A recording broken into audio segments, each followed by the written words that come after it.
Nampahan na ng reklamong 6 na namamanatang nasagip sa Mount Banahaw dahil umakyat sila roon nang walang pahintulot. Inamin ng grupong nagsindi sila ng kandila at nagluto pa sa bundok na posibleng naging sanhi ng sunog doon kamakailan ayon sa pulisya. Nakatutok si Dante Perel.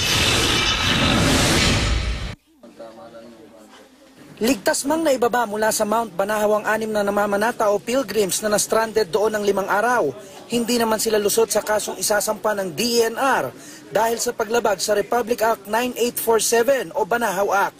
Inamin kasi ng grupong Hiwaga ng Banahaw Incorporated na umakyat sila sa bundok para magdasal kahit hindi pa inaaprubahan ng ahensya ang request nila. Kwento nila, Linggo ng umaga sila nagsimulang umakyat. Nang sumiklab ang sunog noong Miyerkules ng hapon, natrap daw sila. Nang mamatay ang apoy, wala na raw ang lubid na kanilang kakapitan paakyat at pabalik sa bahagi ng Dolores, Quezon. Kaya nagpasya silang bumaba sa Sariaya. Naubos na ang baon nilang pagkain at kahapon lang sila nailigtas. Kinuna ng BP, amin agad na pinagluto ng noodles upang sila ibigyan ng pagkain. At sa gayon ay pinagpahinga namin sila. Dahil sa paglabag, maaari silang mabilanggo ng 1 hanggang 6 na taon o pagmultahin ng 5,000 hanggang 500,000 piso. Ayon naman sa pulisya, kahit iniimbestigahan pa ang sanhi ng sunog sa Mount Banahaw, posibleng ang mga sinindihang kandila ng mga namamanata ang pinagmulan nito. Kaya pinag-aaralan na ang pagsasampa ng kasong arson.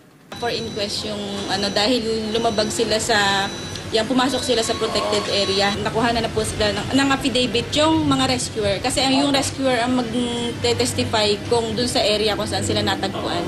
Nagtirik po ng kandila, pero hindi po ang pakay namin ng sunogin yung mahal na bundok.